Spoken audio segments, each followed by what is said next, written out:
Assalamualaikum warahmatullahi wabarakatuh.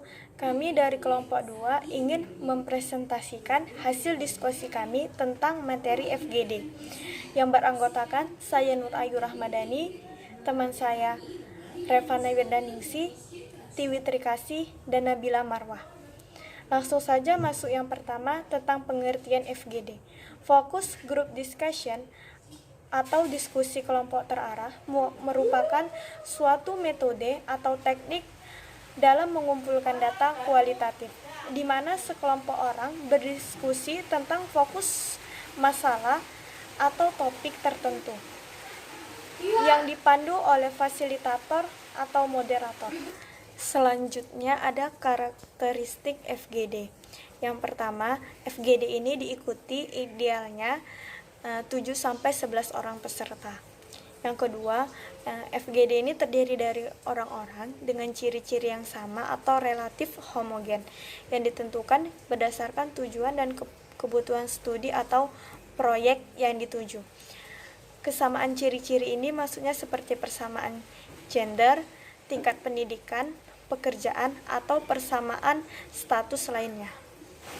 Yang ketiga, FGD ini merupakan sebuah proses pengumpulan data dan karenanya mengutamakan proses. Tidak dilakukan untuk pemecahan masalah secara langsung ataupun untuk mencapai konsensus. Karena FGD ini merupakan bertujuan untuk menggali dan memperoleh berbagai informasi tentang masalah atau topik tertentu yang sangat mungkin dipandang secara berbeda-beda dengan penjelasan yang berbeda juga. Yang keempat, FGD merupakan teknik pengumpulan data kualitatif yang menggunakan pertanyaan terbuka yang memungkinkan peserta memberi jawaban dengan penjelasan-penjelasan, di mana fasilitator di sini berfungsi sebagai moderator yang bertugas sebagai pemandu, pendengar, pengamat, dan menganalisis data secara induktif. Yang kelima, FGD merupakan diskusi terarah dengan adanya fokus masalah atau topik yang ingin dibahas atau didiskusikan dengan bersama.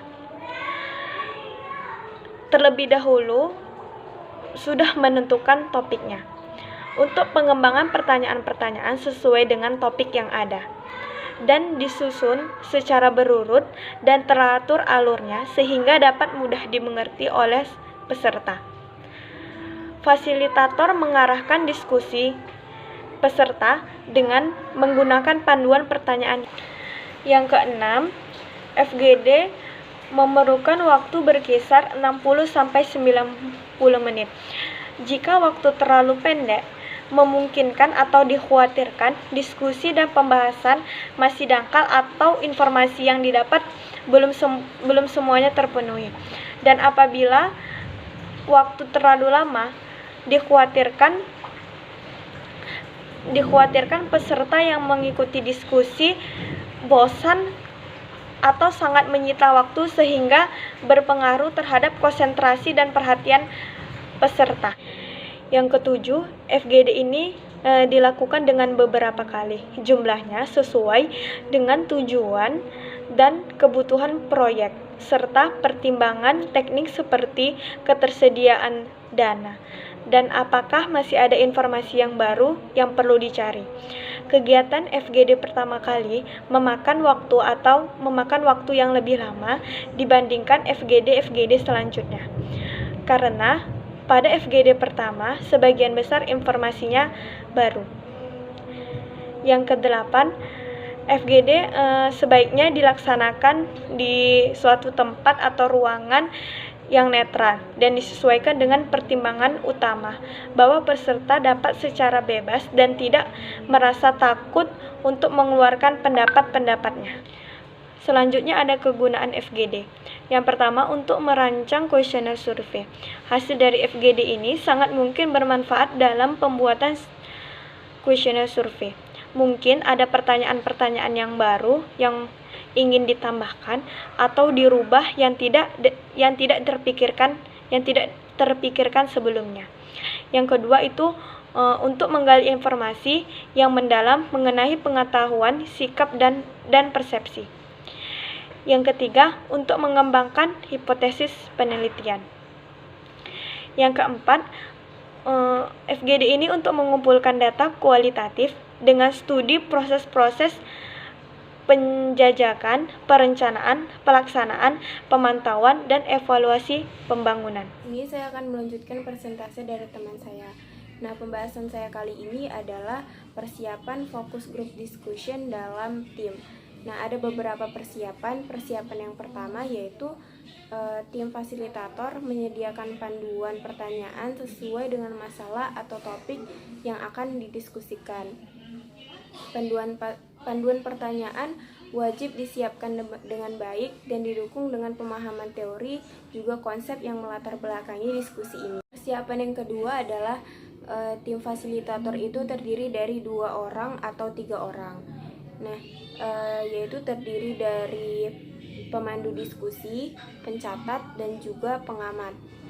Tim fasilitator itu minimal atau sekurang-kurangnya itu 2 orang. Di antaranya adalah pemandu diskusi atau fasilitator moderator dan juga pencatat hasil proses diskusi atau bisa disebut juga dengan notulen. Selanjutnya ada pemandu diskusi itu harus membekali dirinya sebelum menjalankan perannya sebagai pemandu diskusi. Nah, di sini yang pertama persiapan yang pertama yaitu menjelaskan topik diskusi. Yang terpenting dia harus menguasai pertanyaan-pertanyaan dan dia juga harus membangkitkan motivasi peserta FGD agar peserta tersebut dapat mengeluarkan pendapat-pendapatnya. Kemudian yang kedua adalah mengarahkan kelompok, bukan malah diarahkan kelompok. Pemandu di diskusi mengajukan pertanyaan dan harus netral terhadap jawaban peserta. Selanjutnya yang ketiga, mampu mengendalikan dirinya sendiri. Mengendalikannya itu kayak nada suara dan pilihan-pilihan kata saat mengajukan pertanyaan.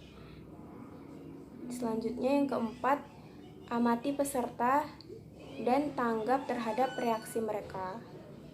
Sambil membimbing proses diskusi, pembimbing diskusi ini sambil mengamati proses berjalannya diskusi ini. Ciptakan suasana yang informal dan santai juga serius. Selanjutnya yang keenam, fleksibel dan terbuka terhadap saran dan perubahan. Yang terakhir adalah pemandu harus melakukan elaborasi. Persiapan selanjutnya adalah mempersiapkan pencatatan. Jadi tugas dari notulen sendiri adalah mencatat hasil dan juga proses selama diskusi. Jadi jika di dalam tim itu hanya terdiri dari 2 orang, yaitu pemandu diskusi dan juga notulen, maka notulen itu atau pencatat hasil diskusi itu berperan juga sebagai pengamat atau observer. Jadi alangkah baiknya lebih baik lagi diperlukan alat tape recorder dalam pelaksanaan diskusi tersebut. Nah, dalam proses pencatatannya itu ada catatan yang harus dibuat, yaitu waktu pertemuan, yaitu dari tanggal pertemuan, jam pertemuan itu pertemuannya itu jam mulai diskusi sampai akhir atau selesainya diskusi. Kemudian nama masyarakat atau nama dusun, kampung atau desa. Kemudian jumlah atau jumlah peserta, yaitu meliputi nama peserta, umur peserta, jenis kelamin, dan juga pendidikan. Selanjutnya, deskripsi umum mengenai dinamika kelompok. Kemudian pencatat menuliskan setiap kata-kata yang diucapkan dalam bahasa lokal yang berkenaan dengan masalah atau topik diskusi. Selanjutnya, pencatat sebagai pengamat mengingatkan pemandu diskusi apabila ada pertanyaan yang terlupakan, juga jawaban yang masih perlu diperdalam atau mengusulkan pertanyaan baru. Kemudian pencatat dapat meminta peserta mengulangi jawaban atau komentarnya agar benar-benar dapat dicatat lebih jelas dan juga lebih lengkap. Akan melanjutkan presentasi yang dilakukan oleh teman sekelompok saya. Materi yang saya paparkan kali ini adalah persiapan kelompok. Mempersiapkan undangan, persiapan kelompok dilakukan dengan cara mengundang peserta agar dapat untuk berpartisipasi dalam FGD yang akan dilakukan. Berkenaan dengan ini, mari kita perhatikan beberapa persiapan berikut. Yang pertama, siapkan undangan tertulis, namun kita lakukan juga kunjungan tatap muka langsung untuk mengundang si peserta. Yang kedua, jelaskan maksud dan tujuan kegiatan serta lembaga yang mengadakan kegiatan studi. Yang ketiga, jelaskan rencana FGD dan mintalah peserta untuk berpartisipasi dalam FGD. Sebutkan juga mereka yang sudah bersedia untuk melakukan FGD yang akan kita lakukan agar mendorong peserta lain untuk mau mengikuti FGD yang kita lakukan. Yang keempat, beritahukan tanggal, waktu, dan tempat lamanya pertemuan sesuai dengan undangan yang tertulis. Yang kelima, apabila seseorang tidak bersedia memenuhi undangan, maka coba tekankan sekali lagi pentingnya arti keikutan peserta dalam mengikuti FGD. Jika peserta tetap menolak apa yang kita lakukan, maka sampaikanlah maaf dan terima kasih kepada si peserta yang tidak ikut tadi, karena hubungan baik dan silaturahmi tetap harus dijaga. Yang selanjutnya, jika orang yang diundang menyatakan kesediaannya dalam berpartisipasi dalam FGD yang kita lakukan, maka ulangi sekali lagi tanggal, tempat, dan waktu pelaksanaan FGD untuk mengingatkan kembali si peserta tersebut.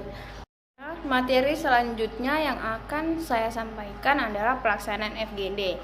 Yang pertama ada persiapan sebelum kegiatan atau acara pertemuan FGD. Yang dilakukan adalah tim fasilitator atau pengundang harus datang tepat waktu sebelum peserta undangan tiba. Tim fasilitator ini sebaiknya memulai komunikasi informal dengan peserta agar pesertanya tidak tegang ketika dalam acara.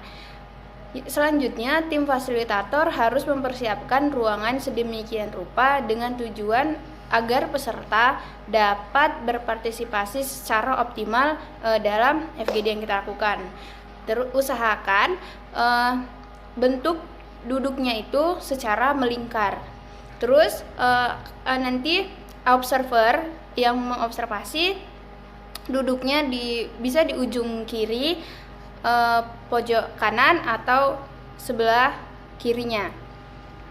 Selanjutnya ada pembukaan FGD atau pemanasan penjelasan. Ini poin yang kedua. Pemandu diskusi hendaknya memulai dengan melakukan pemanasan dan penjelasan tentang beberapa hal seperti kata sambutan, tujuan pertemuan, dan prosedur pertemuan serta perkenalan tim. Selanjutnya, dalam menyampaikan sambutan pembuka, ucapkanlah terima kasih atas kehadiran si peserta. Tekankan arti penting kehadiran mereka dalam mengikuti acara yang kita laksanakan. Yang ketiga, poin selanjutnya, memperkenalkan diri, nama masing-masing fasilitator dan peran masing-masing. Kemudian mintalah si peserta untuk memperkenalkan diri.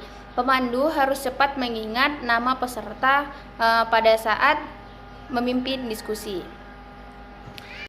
Poin selanjutnya, jelaskan prosedur pertemuan seperti menjelaskan penggunaan alat rekam, kerahasiaan itu bakal dijaga dan hanya untuk kepentingan studi ini aja.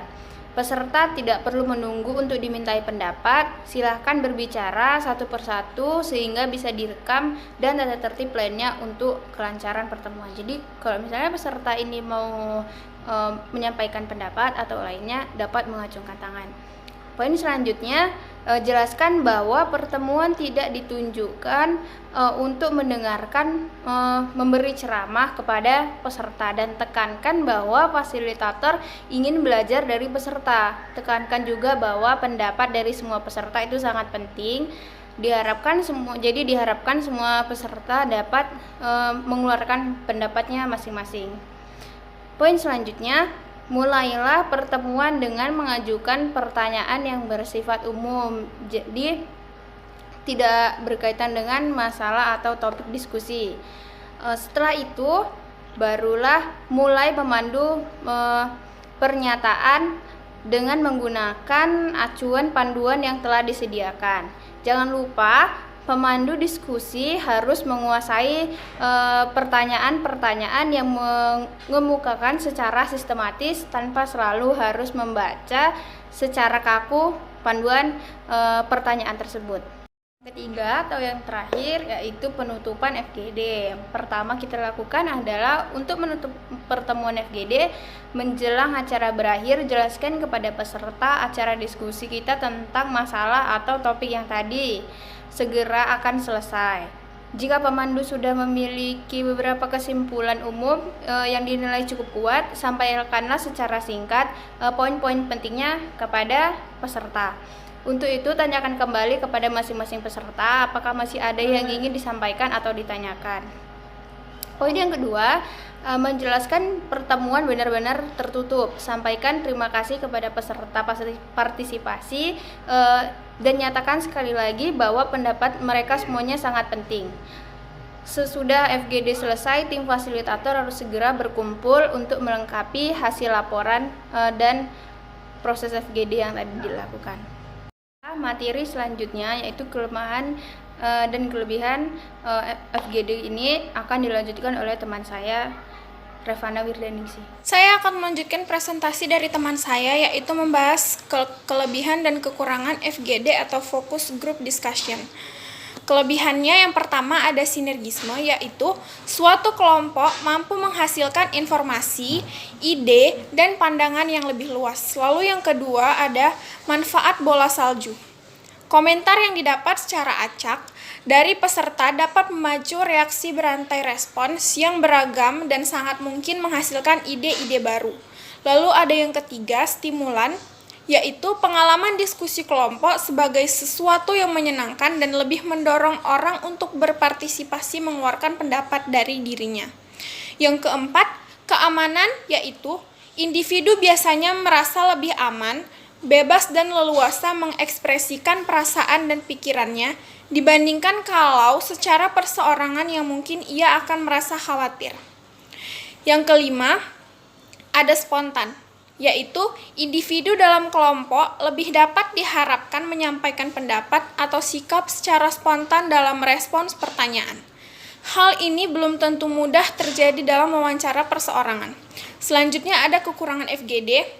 Yang pertama, karena dapat dilakukan secara cepat dan murah ataupun mudah, focus group discussion sering digunakan oleh pembuat keputusan untuk mendukung dugaan atau pendapat pembuat keputusannya. Persoalannya adalah seberapa jauh focus group discussion dilakukan sesuai prinsip dan prosedur yang benar. Yang kedua, FGD terbatas untuk dapat memperoleh informasi yang lebih mendalam dari seseorang individu yang mungkin dibutuhkan. Hal ini disebabkan FGD terbatas waktu dan memberi kesempatan secara adil bagi semua peserta untuk menyampaikan pendapatnya.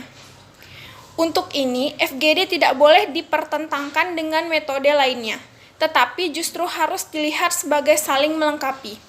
Yang ketiga, teknik FGD mudah dilaksanakan, tetapi sulit melakukan interpretasi datanya. Yang keempat, FGD memerlukan fasilitator, moderator, atau pemandu diskusi yang memiliki keterampilan tinggi.